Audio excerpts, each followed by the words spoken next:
Hi, everybody. Ross Porter here. A few minutes ago, we learned that 6 men have been elected to baseball's Hall of Fame through committee voting. One of those, and Dodger fans have to be elated, is the former first baseman Gil Hodges, who played both in Brooklyn and Los Angeles, and he made it today with no spare to vote. He got 12 votes. He needed 12, and he's in there. The others to go with him today would be Jim Cott, Manny Minoso, Tony Oliva, and two African-American stars of the past, Buck O'Neill and also Bud Fowler. I'm happy to be joined today by my good friend, Mark Langill. Mark Langill is a historic figure in baseball because he is the first person, and he works for the Dodgers, the first person to be a Major League Baseball historian. He knows more about the Dodgers than anybody in the world, I think. And he's been with the Dodgers now for a total of 27 years. Mark, great to see you. And I know you're as happy as all the other Dodger fans that Gill Hodges finally made it today. Thank you, Ross. It's a pleasure to be with you. And I was thinking in the past few minutes, as far as this is something that I don't think Dodger fans, a lot of them, ever thought that they would see, because it's been nearly 50 years since Gil Hodges passed away. And it was always the missing piece when people talked about the Boys of Summer. You think about that starting eight. Yeah. You had Campy, and you had, and basically by their nicknames, you had Campy, Jackie, and you had Pee Wee, and now you have Gil. But you also had Duke. Yeah, Duke Snider. And there are a lot of people still that will make a case for Don Newcombe because of everything he went through in his career, not only as a great pitcher, but as a civil rights pioneer. But as far as that starting eight and that core of Brooklyn Dodgers from 1947 through 1956, all the success they had, the World Series and everything like that, it's the missing piece to the puzzle today with Gil Hodges getting into the Hall of Fame. One disappointment was that Maury Wills did not make it. In fact, there were 5 of the 10 finalists who got 3 votes or fewer. Maury, another former Dodger, as you reminded me a few minutes ago, Ken Boyer, Roger Maris, Danny Murtaugh, and Billy Pierce, they didn't make it. Here was the vote, and you had to have 12 out of 16 to get in. Manny Minoso had the most. He got 14 votes. Gil, Tony Oliva, and Jim Cott all hit it on the head, 12 each. And a very surprising thing, I thought, Mark, was the fact that another former Dodger, Dick Allen, again, for the second time, came within 1 vote of making it. He got 11 votes and failed to get in. Did that surprise you? It did surprise me because normally when you have a Hall of Fame balloting, I think the electorate looks at what happened in the past and it sort of creeps up. And I would have thought that Dick Allen would have gotten in if he was knocking on the door. It's the exact same amount of votes. Right. And the thing that fascinates me in terms of this is such a small electorate. There's so much passion nationally as far as who should be in and who shouldn't and why and everything like that. But it's just a tiny group. It's just a small sampling. And it's kind of like a jury room as far as you don't know, when they always say, we don't know what the jury's going to do. And you don't know what the deliberations was in terms of who are the powerful voices in those meetings? What kind of debate was it? That always fascinates me because the important thing is to remember all these candidates, they're worthy, but so many of them have passed on. And so somebody needs to argue on their behalf. And so you've got, just like any election, you've got the politics, you've got people making cases for these players. It would have been fascinating to be a fly on the wall to find out who are the dominant voices and who are the most passionate for certain players. I didn't know this until yesterday, Mark, but apparently the 16 voters on this committee that put in Gil and the others, they meet in Orlando, and I assume that they get together and talk it over for a while, don't they? I think that's very important to do that because something of this magnitude, I don't think you can just have a vote, or it really needs to be something in person. And I think you see that with NFL owners, baseball owners, when there's something major, they want them all in the room. And, when you look at the Gill Hodges candidacy, That type of requirement ended up hurting him about 30 years ago when Roy Campanella was on the Veterans Committee. The Hall of Fame had a Veterans Committee back then, and Campy was all set to vote for Gill, but Campy was not able to travel. He was sick, and they would not take his proxy. And it turned out that he missed it by one vote. And so if you think about it, you know, when Gill passes away in 1973, his vote total is so much higher than Duke Snider.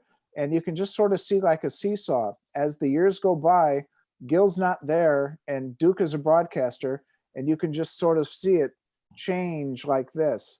And, you know, Gill wins the World Series as a manager in 1969, but there's just not a lot of talk about Gill Hodges in the 70s because he's not around. And when it finally came time for the Veterans Committee, so many times too, you see these ball players, whether they're a Jim Rice or a Don Drysdale, and you get nostalgic and you say, oh, he's a Hall of Famer. And then if you look at it closely, you say, he's a Hall of Famer who made it either in his last balloting, 15th round or 14th round, and they barely got in. But once you get in, you're a Hall of Famer for life. So some people kind of forget to check the fine print as far as some Hall of Famers get in easily, others barely squeak in. But then once you're in the Hall of Fame, you're on this stage, this pedestal, and people forget the actual process. And look at today, we have 3 new Hall of Famers, where if they had one less vote, suddenly they're not Hall of Famers. That's right. I had a nice chat this afternoon with Vin, Mr. Scully, and he told me something I had not known. He said that when that vote came and Gill was so close, he said Campy was in the hospital. Maybe he was, maybe he wasn't. But he said Ted Williams was running the show, and Ted Williams decided to cancel that election because Campy could not be there. And he said, wasn't that ironic that that would happen the way it did? And Vin also pointed out, Mark, how thrilled he is because Gill's wife is still alive. She's 96 years old, and she lived to see this happen today. Another thing that occurred to me just a few minutes ago, Jaime Jarrin called me and called Vin on Monday when we both celebrated our birthdays. And he said to me in the conversation, Ross, I just got one of the big honors in my life. I just got a phone call a little while ago. I've been asked to be one of the 16 voters that are going to decide this weekend's electees to the Hall of Fame. It occurred to me, Mark, that it was Jaime's vote that made the difference today. And Vin told me today that former baseball commissioner Bud Selig told him sometime in the past that he was going to vote for Gill Hodges, and Gill, of course, needed that vote too. So isn't it interesting? And you pointed it out, how close you can come to not making it. It's amazing. And you think about just the mechanics of the vote itself. Think about this. Jaime doesn't find out that he's going to be a voter until maybe 10 days before the actual voting. And you wonder if that's by design, because they put the ballot together, but they don't necessarily tell you who the judges are going to be. And I think, right. and I think if I'm with the Hall of Fame, I think that's a good idea, because do they necessarily want to be lobbied for 6 months? You know, if you got a target on your head, if you're a voter, and everybody knows that you can be swayed, and suddenly 6 months, you're going to hear it every single day. So I think that was very effective as well, because they know they're all worthy. It's just a matter of looking in there and the mechanics of who's going to get in, and they didn't have to worry about 6 to 12 months of lobbying every single day. Here's why you should vote for my guy. Jaime has 6 days, and somebody sent me on our website this weekend a color photo of Jaime on the airplane, and he made the comment there, I'm on the way to Orlando, and in the 5 hours I have, I'm looking over all of the candidates, and it's going to be very difficult for me, because if I had my way, I would vote for all 10 men. I agree. And the other analogy I was thinking of, Ross, and you can appreciate this in terms of Hall of Fame balloting. What if you looked at broadcasters, and what if you said, okay, who's better, Tom Prince or Harry Callis or Russ Hodges? And it's an impossible choice, because they're all identified with different teams for different reasons. And it's the exact same thing. You look at Tony Oliva, a small market in Minnesota. Okay, now that can work both ways, because if an electorate decides, you know what, there are too many Brooklyn Dodgers, let's look around, let's spread the wealth, then Mhm. maybe you say, okay, Pittsburgh, Mazeroski, or Milwaukee, or Robin Yount, or you may look at certain icons in certain cities. And so that's the other dynamic, because yes, it's a missing piece for the Brooklyn Dodgers, but I really think it probably hurt Gil when, after he passes in 73, you've got Drysdale, you've got Snyder, you've got these other players, Yeah. and I'm sure some other people on the committee were going, hey, the Dodgers are not the only, same with the Yankees. You know, it took a while for Rizzuto to get in because of all the other great players. So sometimes I think the success of your teammates, well, what about so-and-so? And what about so-and-so? And finally, you're going to say, you know what? There's so many other teams. It's not just the famous teams that have great players. And I think Tony Oliva is a perfect example. He's in the one World Series in '65, and he had a few division titles, but not somebody that everybody was familiar with nationally. But it doesn't mean he didn't have a great career. Oh. We're chatting with Dodger historian Mark Langill. Does that make you feel a little bit older that you're the senior historian in baseball? I'll tell you what makes me feel old. This morning I went to the Pasadena City College swap meet, and somebody offered to buy my jacket, my warm-up jacket, because they loved the quote retro look. So when somebody offers you money because they think your clothes look retro, that also makes you feel old. That's wonderful. You mentioned Manoso and Oliva. They are the fifth and sixth Cubans to be elected. That means now that there are 17 Latin Americans who are in the Baseball Hall of Fame. The next vote for this, what they call the Golden Days era, these were the fellows who were up, we're talking about. That period that they were considering were the players who, for their primary contributions to the game, appeared between 1950 and 1969. Well, after today, 5 more years will go by before they come back to the same committee with the same finalists, I guess you could say. Next year, they have it from 1988 to the present. And when they said the present, I thought, well, now, wait a minute. Why do they say that? Because what, a guy's got to be out of the game, 5 years? Sandy Koufax was an exception. And I wonder how that works. And you've got to be a major leaguer, what, Mark, 10 years to even be considered? 10 years, and then to be out of the game for 5 years, because I don't think they want somebody being elected to the Hall of Fame and then circling back and being a player again. And Koufax retires after 66, and he's the youngest elected. That's the amazing thing. People forget he has the longest reign of any Hall of Famer, because he's been a member of the Hall of Fame since 1972. And so he gets in at age 36, and now it's 50 years later. And he's had that crown for so long. So many of these older inductees aren't going to have as much time to enjoy it, but thank goodness during their lifetime they can enjoy it. But just imagine, this will be 50 years. Sandy has been a member of the Hall of Fame. Sandy will celebrate his 86th birthday next month. And my guess is he could probably still hit 82 miles per hour on the fastball if he had the radar gun up. He showed up at the fantasy camp this year, and it was amazing because he was talking with Torborg, and they were reminiscing, and still is in wonderful shape. And he comes out to the games, and when you see him, it's he's obviously taking good care of himself, and it's just amazing to be able to think that he has been around for so long at the stadium and just living his life the way he wants to. And as I say, 50 years since he pitched. Actually, 55 years since he pitched, because he retires after 66. That's correct. And I always like to bring this up when Sandy's name is mentioned. His first 6 years with the Dodgers, he had a record of 36-40. The last 6 years, he had a record of 145 and 29.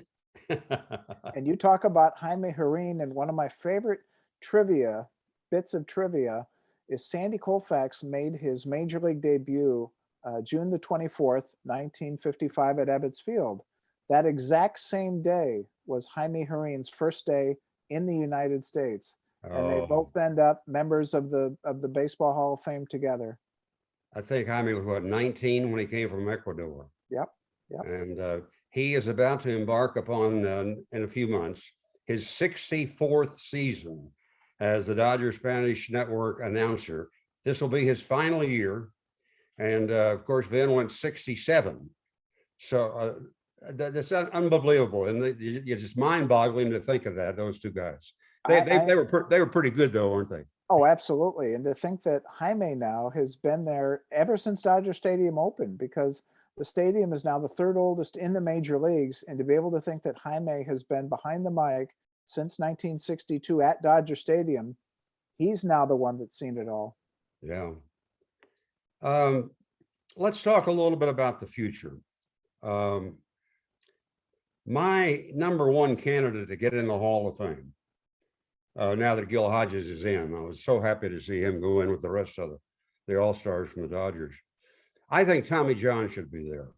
Tommy won 288 games. He had 26 seasons as a major league pitcher. Nolan Ryan's got the record of 27. And he had a 22-win season with the Yankees when he was 36 years old. When he was 37 years old, and I think he had 21 wins. It's amazing to me he's not made it. And I think I'm right in this. I saw this somewhere recently, Mark. Among the pitchers, only Roger Clemens has more wins lifetime than Tommy John, not in the Hall of Fame. And Roger's like 324. But here's Tommy with 288. And we know, for instance, Jim Cott went in the day, he's 283. Bert Blyleven, a very worthy Hall of Famer, is a 287. And I'm just picking out two guys in particular. What do you think about TJ? Well, think about this. What do you think about when you think about Tommy John? I think actually his miraculous comeback overshadowed his career. Right. Because you think about Tommy John surgery. Now, there was another Dodger pitcher in the organization named Brent Strom who could have had that surgery ahead of Tommy, and it would have been Brent Strom surgery. Yeah. But because Tommy was the pioneer, because you always think of the first, you think of whether it's Andy Messersmith and Dave McNally as free agencies, you think of Curt Flood as far as challenging the reserve clause. You think of these pioneers, and Tommy, along with Frank Jobe, was a pioneer in terms of this miraculous comeback. And I think this miraculous comeback overshadows this amazing career because he basically had two careers, the old Tommy John and the new Tommy John. And I think people are so enamored with the fact that he made this, back in the day, they called him the bionic arm because of this. Nobody knew that this would work. And Frank Jobe actually had the idea from working with polio victims to be able to transplant a ligament. And I really think that comeback overshadows a great career. You can't necessarily say like Rick Monday and the Flag. There's certain moments, Tom Seaver and the Miracle Mets. And for Tommy John, you'd have an argument as far as what was his greatest moment on the field, because he didn't have a no-hitter or clinching a World Series or anything like that. All the stats piled up and they accumulated. But if you play word association with Tommy John, it's the surgery. And I really think you could put his career right next to Jim Cott as far as longevity and productive. And, Cott had a bunch of gold gloves, but Tommy John was just as productive and he played with more teams that were competitive. But I really think the surgery overshadowed his career. You've led me, Mark, into another one of my favorite stats, and you know this. Tommy John, before he had the surgery, won 124 games. He had the surgery. He was out a year. When he came back, he had 164 wins to get the 288. To me, that is one of the really awesome numbers. It's the same thing with Don Sutton, I think, that hurt him for a while because everybody took that for granted. As far as, Don had so many consecutive seasons with 100 strikeouts and just that productivity. And I think, guys like that, we as fans are spoiled because we just expect it year in and year out. And look at Tommy John pitching in the Dodger organization. He's got Koufax, he's got Drysdale, he's got Dazzy Vance. He's got so many great pitchers of the past, Johnny Padres. It's not like Tommy John was the most heralded pitcher in Dodger history, but he was obviously among the most effective. And then Tommy goes from the Dodgers to the Yankees. So I think the other thing that hurt Tommy was all those years in the American League. It was kind of like witness protection because he's playing for the Chicago White Sox.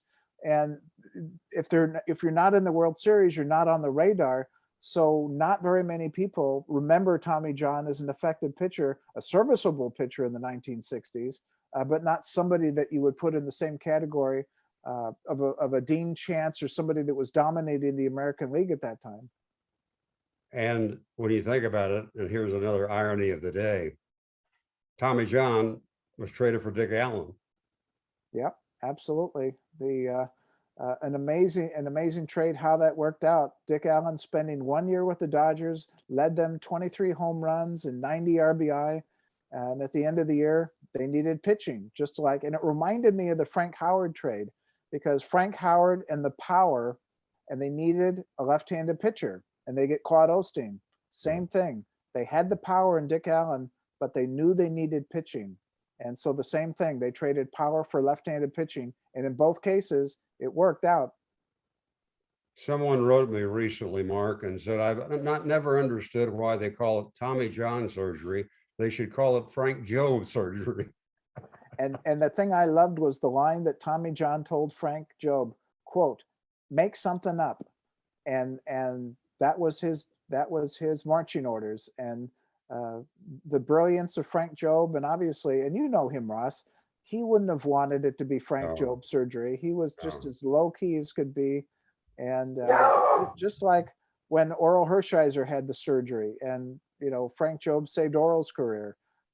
Just two very special pitchers, but it took a very special team physician to be able to put back the pieces. Another one of Tommy's great lines, I thought, he said, I told Frank to give me a Koufax arm. He did, but it was Mrs. Koufax's arm. Well, it's the ball player humor, and it's kind of like that line that Tug McGraw, I think, said about his Peggy Lee fastball. Is that all there is? Okay, let's talk a little bit more about the future Dodgers. I don't know whether this was Maury Wills' last chance or not. I think we've talked about this. I was told that this was the last year that Gill Hodges had a chance.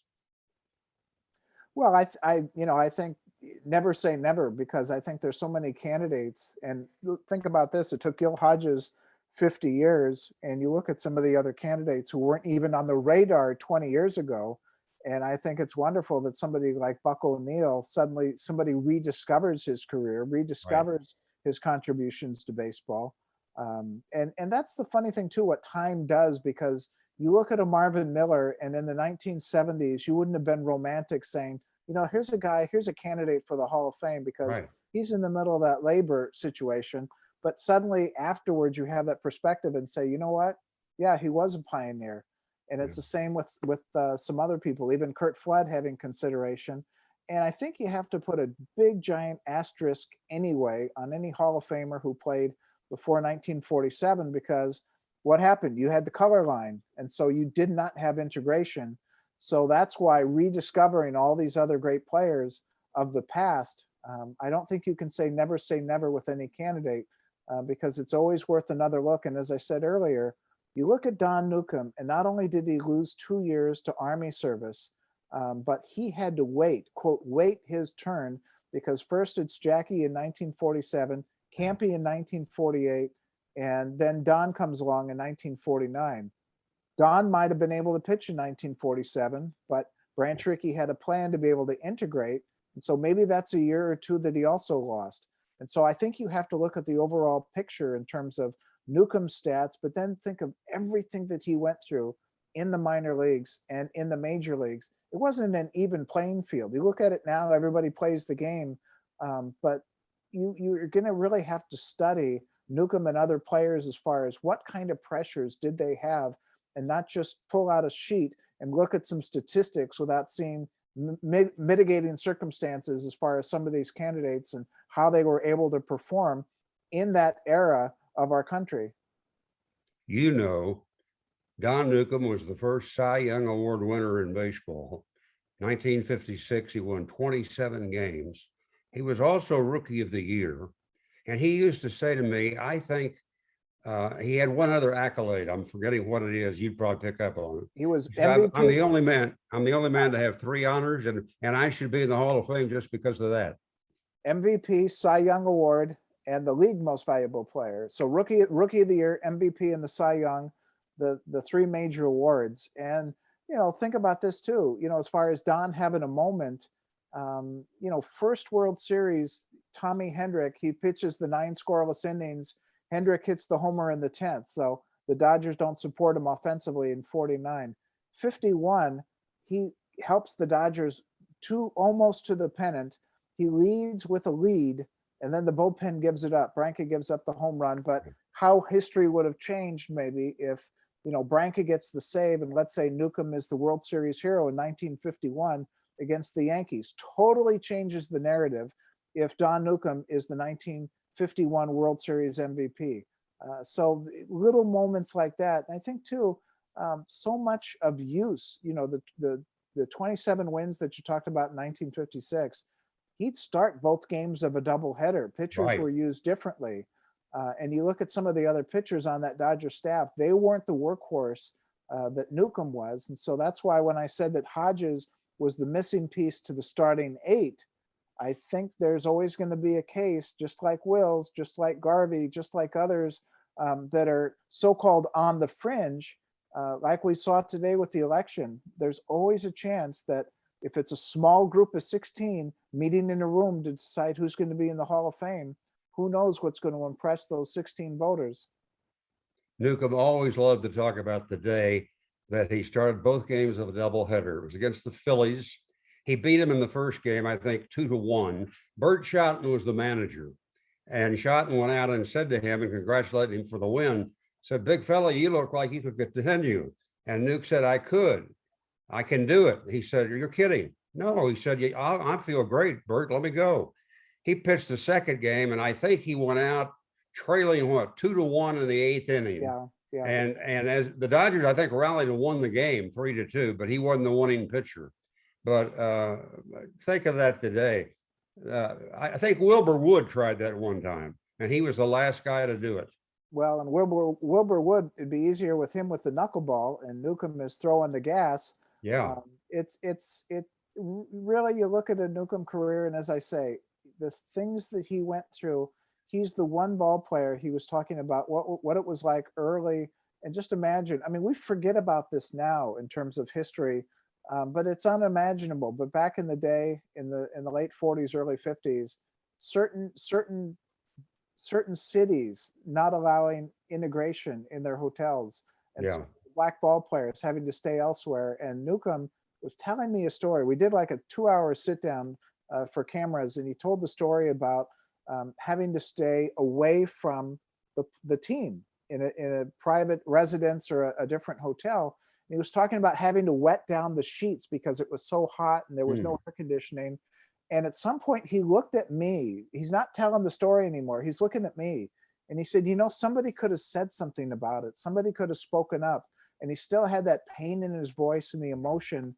And 2 hours later, he went to an RBI dinner and he actually fainted. And I thought he worked himself up that afternoon.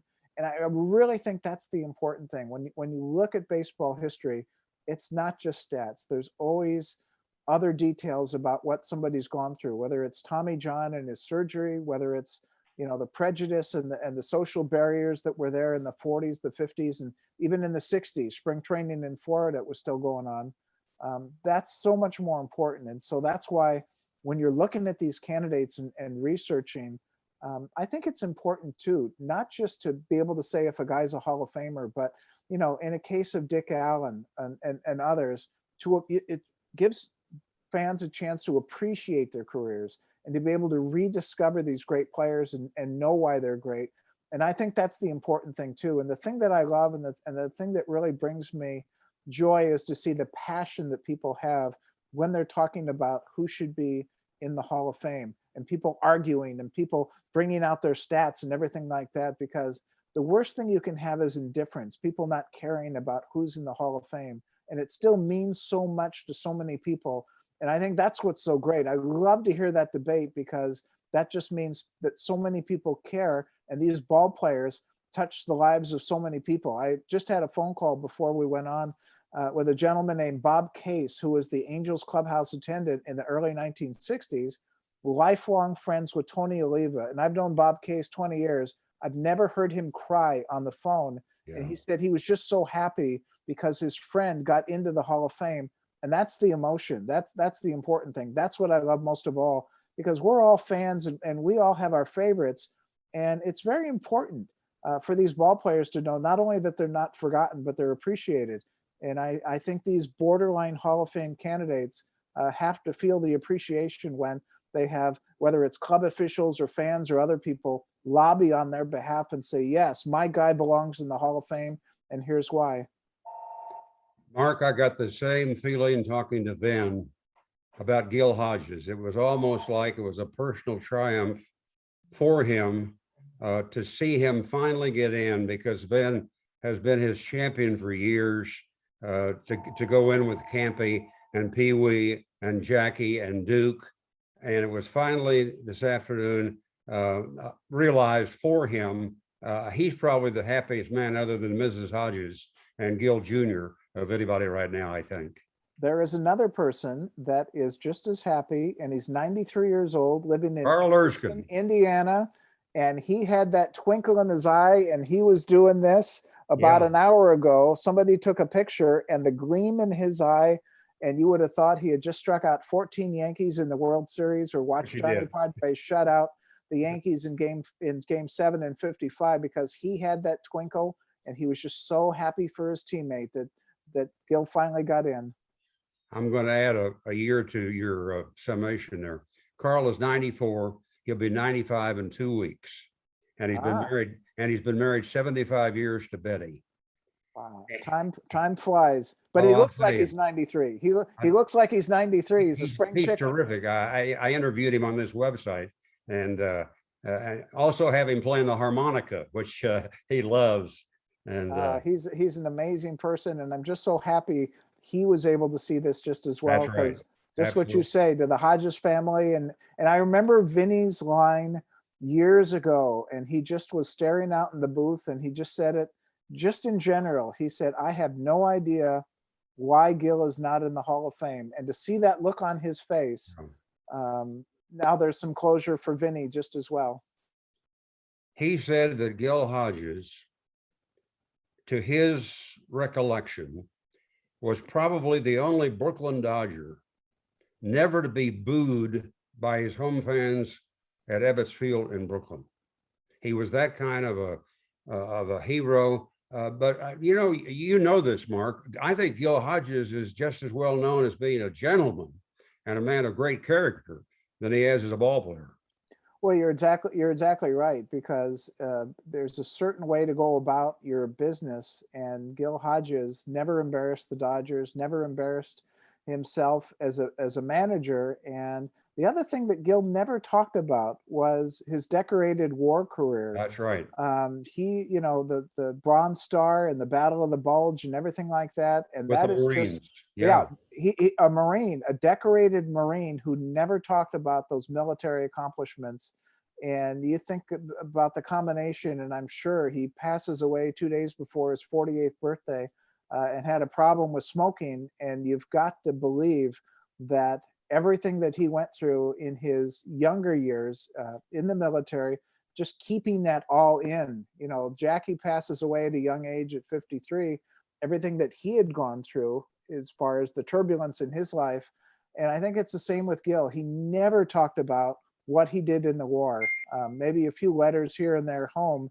But even then, those letters didn't detail everything that he saw, just kept that to himself. The private battle that he had, to able to keep that composure as a ball player. I think so many people, you hear the stories of once they get out of the war, they have an appreciation for life. Yeah. And I think Gil knew, having seen all of that at a young age, as far as a world war and battle and everything like that, that, hey, this is still just a baseball game, and we can still go about our business as professionals, and we can be dedicated to our family, and do things the right way. And I think that's why he was so popular. And Tom Seaver, you know, looking back at his own career, he would get tears in his eyes talking about what Gill Hodges meant to him, because Tom Seaver considered Gill Hodges like a father. Yeah, yeah. Well, it's a wonderful day for the Hodges family and for, I think, Brooklyn Dodger fans in particular. They were very fearful this would be his last chance to get in, and he made it. And I was just looking here at a couple of notes about him in case, and there'll be a lot of people out there right now, Mark, who don't know what Gill Hodges did. He was called up to Brooklyn in 1947, same year as Jackie. He was a catcher when he came up, but they had a guy named Campanella that didn't need him. So Leo DeRocher moved him to first base, and he became probably the best defensive first baseman in that era, as far as that's concerned. 1950, he joined Lou Gehrig as the only second player since 1900 to hit 4 home runs in a game without the benefit of extra innings. The first one came off of Warren Spahn, Hall of Famer, and the 3 other pitchers gave up a home run to him. He had 17 total bases that day. And of course, another former Dodger, Sean Green's got the record still today of 19. I called that game in Milwaukee when he hit 4 home runs that afternoon. But Gill was the first member of the Dodgers in 1951 to ever hit 40 home runs. And they also talk, and you know this, Mark, this was another thing about Gill Hodges, how popular he was. He was in the World Series in 1952 against the Yankees. He went 0 for 21. The churches were saying prayers for him. Pray for Gill Hodges. Yeah. Yeah. That's amazing. I think the neat thing too, Ross, about, you know, the Brooklyn analogy, one of the things about Brooklyn fans, they'd always say, wait till next year, wait till next year. Right. And, you know, think of all the World Series that they had lost. And finally in 1955, it gets to Game 7.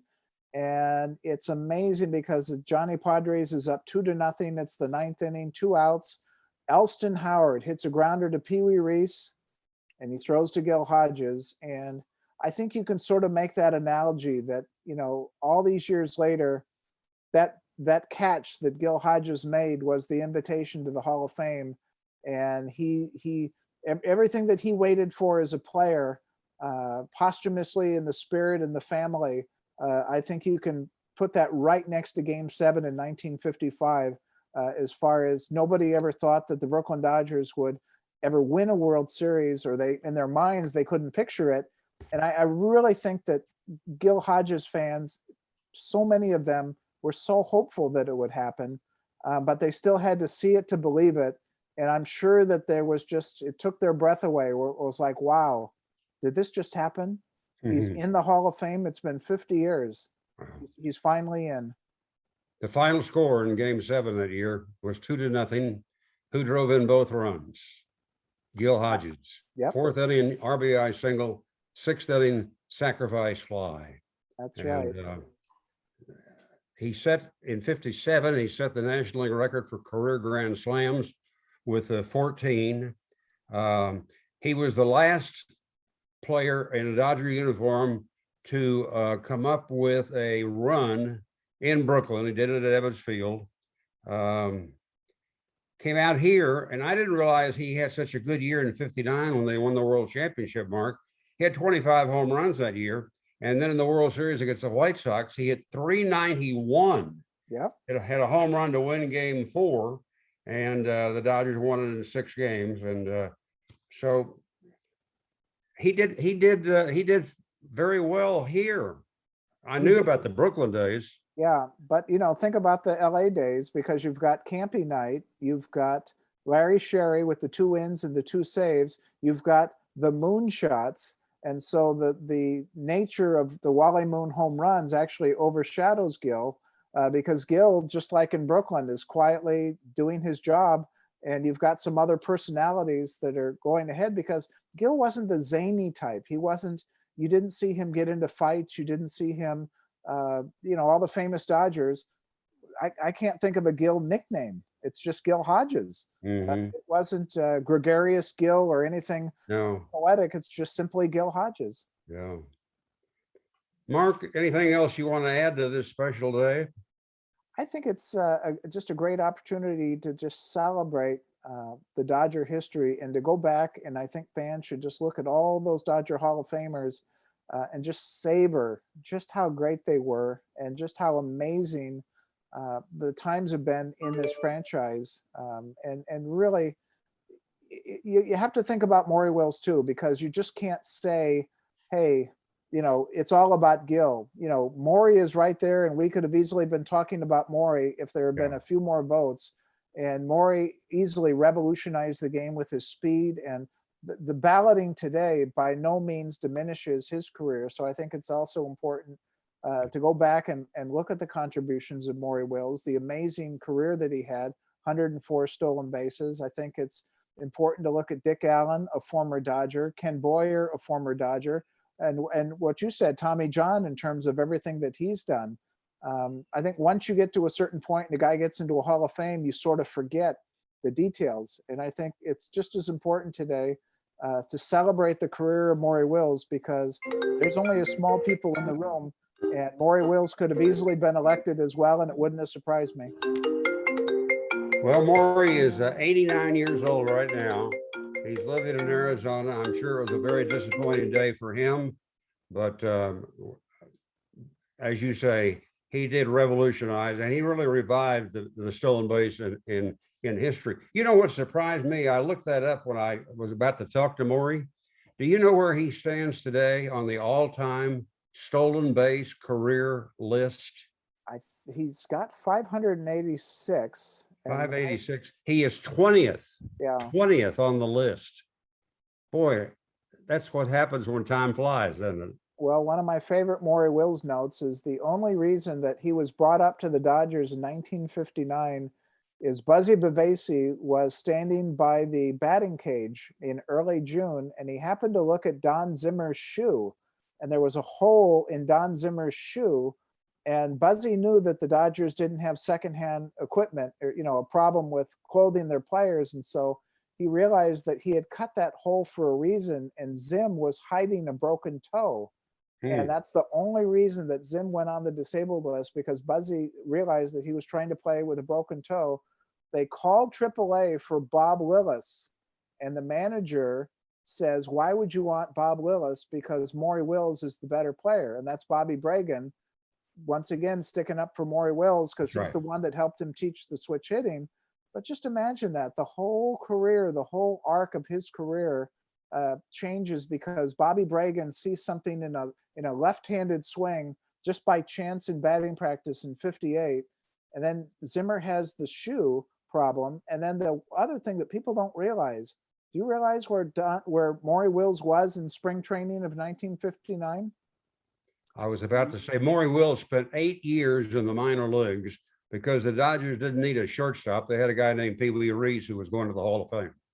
And between 1958 and the baseball season in 1959, spring training 1959, Maury spends with the Detroit Tigers because they had drafted him in the minor league draft. He has a great spring, and they decide, nope, well, thank you anyway, but we're going to go with Rocky Bridges. And the Tigers get off to a 2-13 start. And Maury goes back to the minors briefly, goes back up to the Dodgers in '59 and helps them win a championship. But that's the one thing that people forget about Maury's career. He was actually with the Detroit Tigers in 1959, and then he was returned to the Dodgers. And what a gift they received, a second chance to have Maury Wills in the organization. That deal with the Detroit Tigers, $35,000. And he didn't last more than a couple of weeks, and they sent him back. Yeah. Amazing. Mark, I can't tell you how much I appreciate the time you've taken. You are the best at what you do. You always have been a good friend of ours, and we thank you today because you've added so much to this special day with all the Hall of Fame selectees. Well, Ross, I have to thank you, and I've been a fan of yours since you joined the Dodgers in 1976, and I have to appreciate you not only as a fan growing up, listening to everything, all your play-by-play and everything like that, but once being with the Pasadena Star News in '89 and truly being a great friend and an inspiration. I truly appreciate what you do, and I savor our friendship as well. Thank you, Mark, so much. And stay well, and I hope to see you soon. Take care, Ross. Thank you. Mark Langill with us today.